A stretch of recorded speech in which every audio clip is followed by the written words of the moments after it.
చక్రాయపేట మండలంలో కుమారో కాల్వ గ్రామానికి చెందినటువంటి ఖాద్రియా మసీదుకు చెందినటువంటి ఇనాం భూములు దాదాపు 35 ఎకరాల భూములను కొంతమంది వ్యక్తులు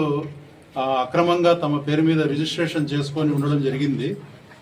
పట్టాదారు పాస్బుక్లను కూడా వాళ్ళు పొందడం జరిగింది. సో దీని మీద ఆ గ్రామానికి చెందినటువంటి కరీముల్లా అనేటువంటి వ్యక్తి ఈ ఇనాం భూములు మసీదుకు చెందినటువంటి ఇనాం భూములను తిరిగి మసీదుకే వాటిని బదలాయించాలని అక్రమంగా పొందినటువంటి ఆ వ్యక్తుల పేర్ల మీద ఉన్నటువంటి పాస్బుక్లను రద్దు చేసి తిరిగి ఆ ఇనాం భూములను 35 ఎకరాల ఇనాం భూములను తిరిగి మసీద్ ఖాద్రియా మసీద్ పేరు మీదకే మార్చమని చెప్పి 2024 నవంబర్లో ఆయన పీజేఆర్ఎస్ ద్వారా ఆయన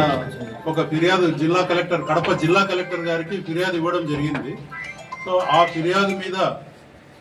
ఫైల్ను ప్రాసెస్ చేసే సందర్భంలో సంబంధిత డిప్యూటీ తహసీల్దార్ అయినటువంటి నాగేంద్ర కుమార్ గారు ఈయనను ఫిర్యాదుదారుడైనటువంటి కరీముల్లాను ఈ ఫైల్ను ప్రాసెస్ చేసి ఉన్నతాధికారుల వద్ద ఆ ఫైల్ను కంప్లీట్ చేయించి అక్రమంగా ఉన్నటువంటి ఆ మసీదు భూములకు సంబంధించినటువంటి పట్టాదారు పాస్బుక్లను రద్దు చేసి తిరిగి ఆ పాస్బుక్లను ఆ భూములను మసీద్ పేరు మీదకి బదలాయించాలంటే ఖచ్చితంగా 10,000 రూపాయలు లంచం ఇవ్వాలని అడగడంతో విధిలేని పరిస్థితుల్లో ఫిర్యాదుదారుడు కడప ఏసీబీ డిఎస్పీ అయినటువంటి నన్ను సంప్రదించగా ఆయన ఇచ్చినటువంటి ఫిర్యాదు మేరకు నిన్న మేము కేసు రిజిస్టర్ చేయడం